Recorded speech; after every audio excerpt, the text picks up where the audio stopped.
Hello students, Haryana GK के most important topics की series में आप सभी का स्वागत है। तो लास्ट क्लास में हमने हरियाणा जीके के कुछ इम्पोर्टेंट क्वेश्चन लिए थे जो कि एग्जाम्स में पूछे गए हैं या जिनके आने की प्रबल संभावना है।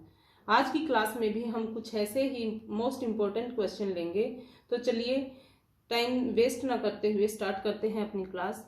आज का हमारा पहला क्वेश्चन है कि हरियाणा में रोल्ट एक्ट का विरोध किसके द्वारा किया गया, किस क्षेत्र में किया गया? तो वो किया गया अंबाला में। हरियाणा में रोल्ट एक्ट का विरोध कहां पर किया गया? अंबाला में किया गया। नेक्स्ट क्वेश्चन है हमारा कि साइमन कमीशन का विरोध कहां किया गया? हरियाणा में साइमन कमीशन का विरोध कहां किया गया? वो किया गया झज्जर की नगर पालिका के द्वारा। ओके, रोल्ट एक्ट का विरोध कहां किया गया? अंबाला में। और साइमन कमीशन का विरोध किया गया झज्जर की नगर पालिका के द्वारा। काला तीतर पर्यटन स्थल कहां पर है? क्वेश्चन है कि काला तीतर पर्यटन स्थल कहां पर है? वो है सिरसा में। कहां पर है? सिरसा में। अगर क्वेश्चन पूछ लिया जाए कि सबसे ज्यादा पर्यटन स्थल कहां पर है, सबसे ज्यादा पर्यटन स्थल कहां पर है? वो है कुरुक्षेत्र में। ये सारी बातें हरियाणा से रिलेटेड है। सबसे ज्यादा पर्यटन स्थल कहां पर है?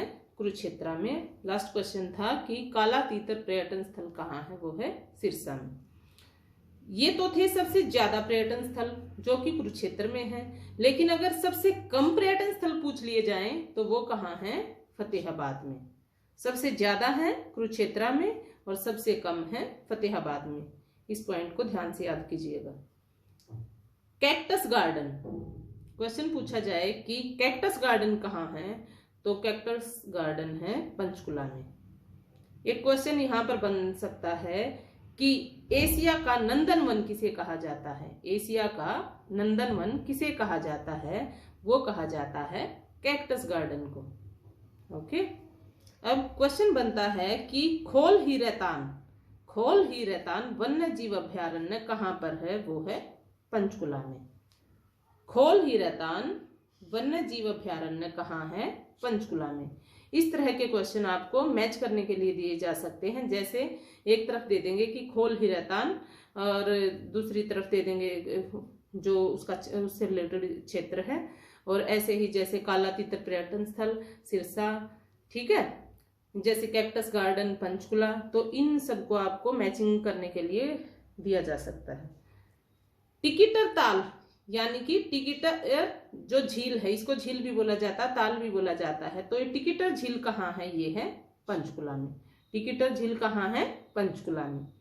गिद्ध प्रजनन केंद्र, अगर क्वेश्चन पूछ लिया जाए कि गिद्ध प्रजनन केंद्र या वीर शिकारगढ़ वन्य जीव अभ्यारण्य ये कहाँ है? ये है पंचकुला में। तो ये तीनों जो हमारे हैं ये क्वेश्चन पंचकुला से ही रिलेटेड है कि खोल ही रैतान वन्य जीव अभ्यारण्य कहाँ है? वो है पंचकुला में। और टिकिटर ताल या टिकिटर झील कहाँ है? वो भी पंचकुला में है।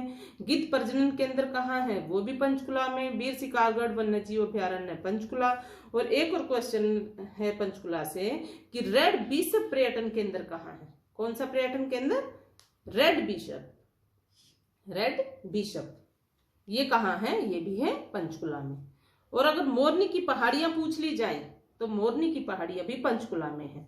तो पंचकुला में बहुत सारी चीजें हैं, जैसे खोल ही रैतान वन्य जीव अभ्यारण्य। वैसे तो पंचकुला में बहुत सारी, इसके अलावा भी बहुत सारी चीजें, लेकिन ये कुछ इंपॉर्टेंट हैं जो कि हमने अपने नोट्स में डाली हैं। जैसे खोल ही रैतान वन्य जीव अभ्यारण्य कहाँ है, या वीर शिकारगढ़ वन्य जीव अभ्यारण्य कहाँ है, या टिकिटर ताल या झील को ले लिया जाए, या गिद्ध प्रजनन केंद्र ले लिया जाए, या रेड बिशप पर्यटन स्थल को ले लिया जाए। तो ये सब कहाँ है? ये सब है पंचकुला में। और मोरनी की पहाड़ियां भी पंचकुला में है। अगर इनका सीक्वेंस पूछ लिया जाए कि शिवालिक की पहाड़ियां किससे निकलती हैं, तो शिवालिक की पहाड़ियां किससे निकलती? हिमालय से। और मोरनी की पहाड़ियां निकलती हैं शिवालिक से।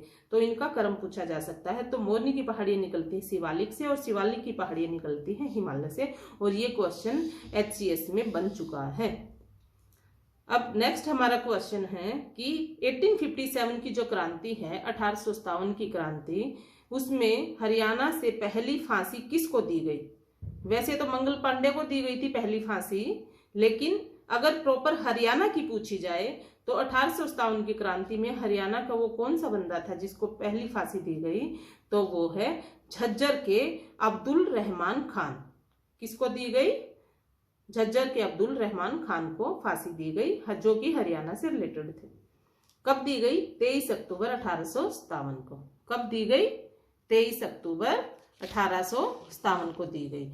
तो 1857 की क्रांति में हरियाणा से पहली फांसी किसको दी गई? वो दी गई अब्दुल रहमान खान को। और ये कहाँ से रिलेटेड थे? ये थे झज्जर से रिलेटेड। और कब दी गई? 23 अक्टूबर 1857 को दी गई। और अगर अंतिम फांसी पूछ ली जाए तो अंतिम फांसी किसे दी गई? वो दी गई नाहर सिंह को। अगर हरियाणा की अंतिम फांसी 1857 की क्रांति के दौरान पूछी जाए तो अंतिम फांसी तो दी गई नाहर सिंह को 9 जनवरी 1858 को, 9 जनवरी 1858 को दी गई। और ये कहाँ से रिलेटेड थे नाहर सिंह? ये थे बल्लभगढ़ से रिलेटेड। तो देखिए कि जो पहली फांसी है वो तो दी गई अब्दुल रहमान खान को जो कि झज्जर से थे, और जो अंतिम फांसी है वो दी गई नाहर सिंह को जो कि बल्लभगढ़ से थे। ठीक है। और अगर ये पूछ लिया जाए आपसे, ये क्वेश्चन सेट कर, एग्जामिनर ये क्वेश्चन सेट कर दे कि 1857 की क्रांति के दौरान हरियाणा से कुल कितनी फांसी दी गई, तो वो दी गई 3 फांसी। कुल कितनी फांसी दी गई? कुल 3 फांसी दी गई। जो इन दोनों के बीच में जो एक और बंदा था जिसे फांसी दी गई वो था फर्रुखनगर का अहमद अली। ठीक है। तो 3 बंदों को फांसी दी गई थी। एक तो जो सबसे पहली फांसी थी वो थी अब्दुल रहमान खान को जो कि झज्जर से थे, और अंतिम फांसी थी वो थी नाहर सिंह को जो कि बल्लभगढ़ से थे। और जो बीच में एक जो और थर्ड पर्सन आया है वो है फर्रुखनगर का अहमद अली। ठीक है। तो क्वेश्चन ये भी पूछ सकते हैं कि कितने बंदों को फांसी दी गई हरियाणा के कुल, तो वो है 3 लोगों को। ठीक है। इसके बाद हम देखते हैं कि हरियाणा शहीदी दिवस, हरियाणा शहीदी दिवस कब मनाया जाता है? वो मनाया जाता है 23 सितंबर को। और ये क्यों मनाया जाता है? 23 सितंबर 1863 को रेवाड़ी का जो राव तुलाराम है उनकी मृत्यु हुई थी, इसलिए 23 सितंबर को हरियाणा का जो शहीदी दिवस है मनाया जाता है। ठीक है। तो हरियाणा शहीदी दिवस 23 सितंबर को मनाया जाता है। और पहली बार ये किस लिए मनाया जाता है? रेवाड़ी के राव तुलाराम के लिए मनाया जाता है जिनकी मृत्यु हुई थी अफगानिस्तान में। नाहर सिंह स्टेडियम अगर आपसे पूछ लिया जाए, ये क्वेश्चन तो इतनी बार एग्जाम्स में बना है कि आप ये मान के चलिए कि हर एग्जाम में बनता ही रहता है ये क्वेश्चन कि नाहर सिंह स्टेडियम कहाँ है? वो है फरीदाबाद में। लेकिन बच्चे कंफ्यूज कहाँ होते हैं? एक है नाहर सिंह स्टेडियम और एक है नाहर सिंह वन्यजीव अभ्यारण्य। अगर नाहर सिंह वन्यजीव अभ्यारण्य पूछे तो वो है रेवाड़ी में, और नाहर सिंह स्टेडियम पूछे तो वो है फरीदाबाद में। स्टेडियम कहाँ है? फरीदाबाद। और वन्यजीव अभ्यारण्य कहाँ है? रेवाड़ी में। हरियाणा का एकमात्र जिला जिसका 2 बार गठन किया गया, हरियाणा का एकमात्र जिला वो कौन सा है जिसका 2 बार गठन किया गया? वो है पानीपत। कौन सा? तो क्वेश्चन पूछेगा कि हरियाणा का एकमात्र जिला कौन सा है जिसका 2 बार गठन किया गया? वो है पानीपत। और अगर ये पूछ लिया जाए कि ये कब कब किया गया, तो 1989 में, और इसके 2 साल बाद 1991 में।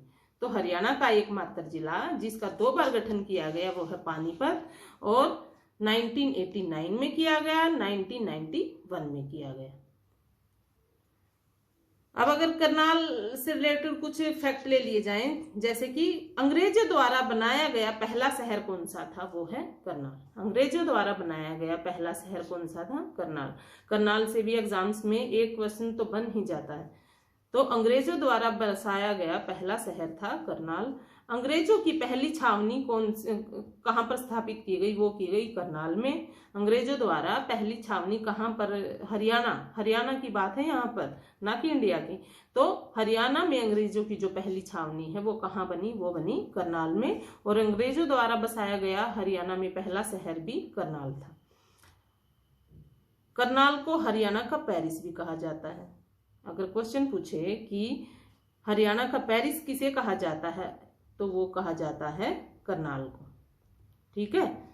यहाँ पर भी मैचिंग का क्वेश्चन बन सकता है कि जैसे एक तरफ दे दिया जाए करनाल और एक तरफ दे दिया जाए हरियाणा का पेरिस, जैसे एक तरफ दे दिया जाए कैक्टस गार्डन और दे दिया जाए एशिया का नंदनवन। ठीक है, तो इस तरह से क्वेश्चन सेट किए जा सकते हैं। स्वच्छता में भी शीर्ष पर है करनाल, सबसे ज्यादा सफाई भी करनाल में ही मिलती है।